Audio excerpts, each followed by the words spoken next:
Turagusuje cyane tugikaze mu kiganiro. Uyu munsi tugarutse n'iki? Uyu munsi tugiye kuganira n'abantu bose muri rusange, kuko tugiye kuganira ku bihuha bikunda guhihizwa cyane, ibihuha bigenda bivugwa ku bijyanye no gutwita cyangwa se ku bijyanye n'abadamu batwite. Icyo kiganiro murumva ko ari ikiganiro utagomba gucikwa. Reka tugusabe ubane natwe kugeza ku mpera z'iki kiganiro. Uraza kumva ibintu byinshi utaruzi ku bijyanye n'ibihuha bihwihwiswa iyo umubyeyi atwite. Mbere y'uko dutangira, reka tugusabe umanuke hasi muri komenti utubwire niba hari ibihuha byaba bivugwa ku bijyanye no gutwita mu gace utuyemo, ubidusangize kugira ngo dukomeze kungurana amakuru, tugende twimenyera utuntu twinshi tugiye dutandukanye. None se wigeze wumva bavuga ngo iyo umubyeyi atwite agomba kurya babiri? Icyo kintu gituma ababyeyi benshi barya ibyo kurya byinshi bakarenza n'urugero, kubera ko baba batekereza ko bari kurya babiri, barya ibyabo ndetse n'iby'umwana batwite. Ariko mu by'ukuri ibyo bintu ni igihuha, kubera ko ntaho bihuriye n'ukuri, kubera ko buriya ikintu umubyeyi aba akeneye aba agomba kurya karori ziri hagati ya 300 na 500 zirenze kuzo yaryaga atarasama. Bivuze ngo umubyeyi ugeze mu gihembwe cya kabiri ndetse n'igihembwe cya gatatu aba agomba kurya extra karori cyangwa se karori zirenzeho izo yaryaga hagati ya karori 300 ndetse na 500. Ibyo rero ntabwo bisobanuye ko agomba kurya babiri, ngo niba yaruye isahani kuyo yariragaho ayirenzeho indi kugira ngo arye ibiryo bya babiri. Icyo ni igihuha babyeyi mudukurikiye ndetse n'abandi bose mudukurikiye. Icyo kintu ntuzacyumva bakivuze ujye wumva ko ari igihuha. Kandi niba nawe utwite umenye ko utagomba kurya ibiryo byinshi cyane ngo nuko ngo uri kurya babiri, ahubwo za karori twavuze haruguru hagati ya 300 na 500 nizo uba ugomba kurenzaho kuzo waryaga, ariko ukabikora mu gihembwe cya kabiri ndetse n'igihembwe cya gatatu cyo gutwita kwawe. Wabyiyumviye rero, reka tuze tukubwira noneho ikindi gihuha cyangwa myth ya kabiri ivugwa iyo umudamu cyangwa se umukobwa atwite.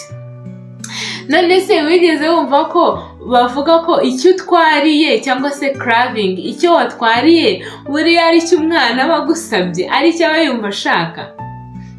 Mu by'ukuri ibyo bintu ntabwo ari byo. Ngo niba wenda utwariye wenda n'urugero kurya ikara, ngo ubwo umwana ngo iryo kara niryo ashaka, cyangwa se niba utwariye kunywa wenda ikivuguto cya buri munsi, ngo ubwo umwana ngo arashaka ngo ikivuguto. Mu by'ukuri ntago ari byo, kubera ko gutwarira ikintu buriya biterwa n'imihindagurikire ya hormone iba yabayeho mu mubiri, nta hantu bihuriye n'icyo umwana aba yifuza. Gusa icyo uriye nicyo umwana abasha kuba yakwakira. Niyo mpamvu rero uba ukwiriye kwitonda mu mirire yawe kugira ngo nunagira craving ariko ujye witonda, wihatire cyane kurya ibintu bifite intungamubiri, cyane imboga n'imbuto.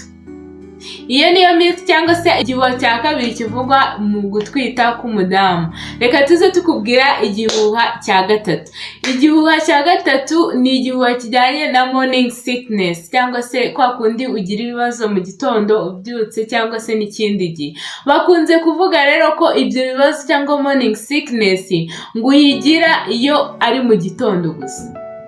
Ntago ari byo, icyo ni igihuha, kubera ko morning, kuba barabyise morning kuba byumva bumva ko ari igitondo, ariko ntago iryo ni izina gusa, ntago bikuyeho ko n'ikindi gihe na saa sita ushobora kuruka ukagira ibindi bibazo. Ntago morning sickness iba mu gitondo gusa, ishobora no kuba mu yandi masaha. Icyo ni ikindi gihuha kivugwa iyo umuntu atwite. Ikindi gihuha nanone kivuga iyo umuntu atwite ni ukuvuga ngo hari ibyo kurya bishobora guhindura imimerere y'uko umwana ashobora kuvuka ameze. Urugero bakavuga ngo iyo ukunda kurya ngo wenda karoti, ngo umwana wawe ashobora kugira amaso asa ukuntu adasa umweru. cyangwa se n'ibindi byo kurya mwagiye mwumva bavuga wenda ngavoka ngo zituma umwana avuka, wenda afite umusatsi mwinshi n'urugero. Mu by'ukuri nta hantu biba bihuriye, kuko imihindagurikire y'amaso y'umwana cyangwa se y'ikindi kintu biterwa n'imimerere ye ndetse n'uturemangingo tumugize, ntabwo biterwa n'ibyo kurya umubyeyi yariye. Gusa witonda ahangaha, kuko ibyo kurya uriye niba bidafite ubuziranenge birafekta umwana utwite, biratuma umwana utwite atamera neza kubera ko musangira, hari ibivamo umwana akabikonsoma. Niyo mpamvu uba ukwiriye kurya ibyo kurya byiza bivamo intungamubiri zigirira umumaro umwana. Wabyiyumviye, reka tuze tukubwira n'akandi kantu bakunda kuvuga cyangwa se wagiye wumva ariko gafatwa nk'igihuha kubera ko nta hantu kaba gahuriye n'ukuri. None se wigeze wumva bavuga ko gutwitira inda hasi cyangwa hejuru, kwa kundi umuntu avuga ngo inda yawe ngiri hejuru, ngiri mu gatuza cyangwa se ngo iri hasi, ngo buriya ngo uzabyara ngo umwana w'umuhungu cyangwa se umwana w'umukobwa. Mu by'ukuri ibyo bintu nta hantu bihuriye, kubera ko pozisiyo inda irimo biba biterwa n'ahantu umwana ari, biba biterwa n'ahantu yagiye akumva ameze neza. Niba amanutse hasi akumva niho ameze neza arahaguma, niba yegeye hejuru akumva niho heza arahaguma. Ikindi biterwa nanone n'igihe ugezemo, kubera ko iyo umubyeyi agiye kubyara, uko umwana iyo acuramye nyine umwana inda iramanuka. Nta hantu biba bihuriye rero nuko uzabyara umuhungu cyangwa uzabyara umukobwa. Iyo ni myth cyangwa se ni igihuha. Reka tuze tukubwire ikindi gihuha. Bavuga ko ngo gukora imyitozo ngororamubiri ngo utwite ngo ari bibi cyane, ngo bishobora no kwangiza umwana. Ntago ari byo, ahubwo uba ukwiriye kuyikora kugira ngo ubashe kugira mood nziza. Iyo umubyeyi ameze neza n'umwana aba ameze neza. Rero iyo ukora imyitozo ngororamubiri ubasha kumera neza, ndetse wazajya no mu gihe cyo kubyara ukabyara mu buryo butakugoye. Gusa hano ukwiriye kwitonda, kuko imyitozo ngororamubiri uhitamo ya myitozo itakuvunnye bitewe n'igihe ugezemo. Ushobora kugendagenda ugakora yoga, ukigorora, ukagenda nyine ugakora imyitozo ngororamubiri itakuvunnye, itari butume uvunika umugongo cyangwa ukirinda gukoresha umugongo cyane. Ariko ibyo ntabwo bisobanuye ko imyitozo ngororamubiri ngo uyikoze ngo byahita biba wenda ndikavamo cyangwa se ukagira ibibazo umwana akagira ibibazo. Iyo ni myth.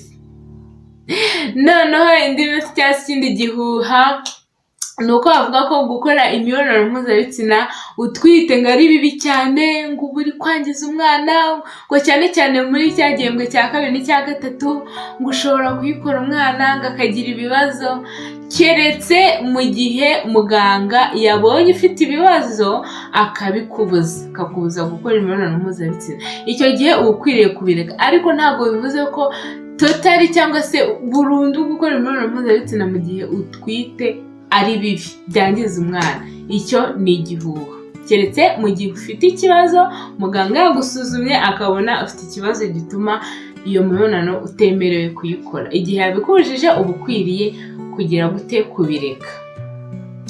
Ikindi gihuha rero kivugwa mu gihe utwite ngo ntago ushobora gutwita mu gihe uri konsa. Ahangaha ushobora kuzatungurwa, kuko ushobora kuzibwira ngo ngiye ngo ndi konsa ngo ntabwo ushobora gusama, ariko mu by'ukuri ushobora kuzatungurwa ukabona urasamye mu bintu utateguye. Rero ntabwo ababyeyi bose bonsa badatwita. Yego konsa bishobora gutuma utabona imihango vuba cyangwa se udatwita vuba, ariko ntiba bisobanuye ko mu gihe cyose uri konsa udashobora gutwita. Ntabwo rero bimwe mu bintu biboneza urubyaro harimo konsa, oya ntabwo birimo rwose. Icyo kintu ni igihuha ukwiriye kugendera kure, utazanabigenderamo ugasanga urasamye kandi utabiteguye, ngo nuko ngo wumvaga ngo uri konsa utagomba gusama. Mwabyumviye rero, mbere yuko tuza tukubwira ikindi gihuha, reka twibutse ko kubera iki kiganiro turi bukugezeho ka gace ka Didino in cooking cyangwa se warusiko mu guteka, tukubwira utuntu tumwe na tumwe ushobora gukoresha ukabasha kuhategura ibyo kurya byawe neza, umeze neza, ukabirya bikuryoheye kandi bitanakugoye, ukabikora kugira ngo umere neza, hanyuma rero ntuze gucibwa.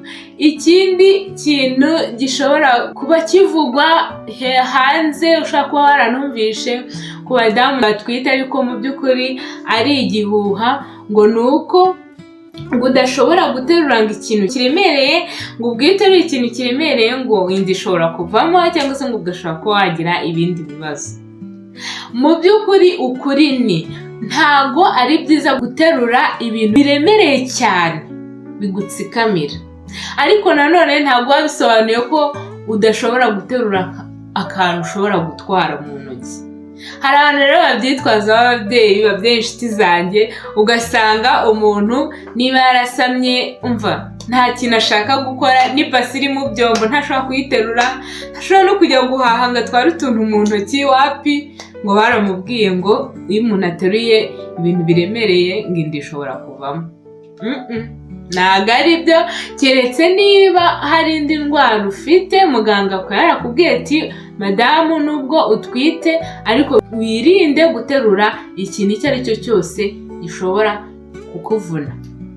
Niba muganga yarabikubwiye ubireke, ariko niba atarabikubwiye rwose ko waterura akantu karemereyemo gakeya kakavana ukagashyira ahandi, ntago ari ikibazo mu by'ukuri. Irinde wowe wiyumve, wumve niba ufite imbaraga, ugaterure, niba utameze neza cyangwa se kiremereye cyane ube wakwaka ubufasha ahandi.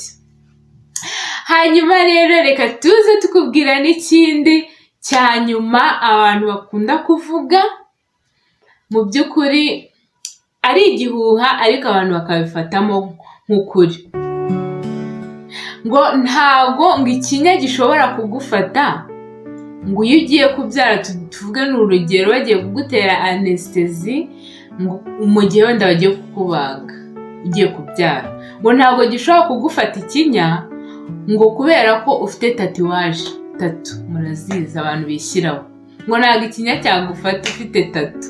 Mu by'ukuri ibyo bintu ni ibinyoma bigeretse ku bindi. Niba ufite tatuwaje ntugire ikibazo, ntabwo uzatwita ngo ujye kwa muganga nukenera kubyara bakubaze ngo anesthesi yange kugufata, icyo ni ikinyoma. Wabyumviye rero, ibyo ni bimwe mu bintu 10 twaguteguriye by'ibihuha cyangwa se myth abantu bavuga, abandi bakabifata nk'ukuri ariko mu by'ukuri nta hantu bihuriye n'ukuri. Niba wakunze kino kiganiro twakugejejeho, umanuke hasi muri comment ubitubwire, biraza gutuma smiling. Hanyuma rero reka tukubwire Didino in cooking uko twari twabigusezeranije, ka kantu dufata tukavanga n'akandi twekuga kugira ngo urusheho kumera neza mu gikoni cyawe, ubashe gutegura ibyo kurya byiza kandi bitakugoye kandi bigushimishije. Wari uzi ko hari ubundi buryo ushobora gukoresha kugira ngo niba uri gukata igitunguru kitabasha kukurya ngo urire? Mu biganiro byacu twabikubwiyeho uburyo ushobora kubigenza, ariko turaje tuguhe ubundi buryo. Ubundi buryo ni ugufata ibitunguru byawe ugakuraho ibihu by'inyuma byandi utari bukoreshe, warangiza ukagishyira mu mazi akonje kikamaramo nk'iminota nka 30. Aside ituma urira iba yabashije kugabanuka, hanyuma iyo uri kugikata ntabwo kikurya nk'uko cyakakuriye utagisize mu mazi. Wabyumviye rero, uzagerageze n'ubwo buryo hamwe n'ubundi twakubwiye, uzaze utubwira ibyagukoreye. Reka tugushimire rero. Niba ufite inyunganizi cyangwa igitekerezo ku bijyanye n'ibiganiro tukugezaho, cyangwa se niba hari ikindi kiganiro wifuza ko twagutegurira, tugaha ikaze muri comment, uze utubwire, natwe turahari kugira ngo tugusubize cyangwa se tugutegurire ikiganiro wumva wifuza ko twazagutegurira. Niba kandi uri mushyashya uturebye bwa mbere cyangwa se utaramara igihe turi kumwe, usubire inyuma mu biganiro bindi twagukoreye, urasanga ibiganiro byiza byakubaka ubuzima bwawe, tukarushaho kumera neza umunsi ku munsi. Reka mbabwire, ndabakunda cyane, mukomeze mugire impagarike n'ubugingo, tuzaburana ubutaha. Bye.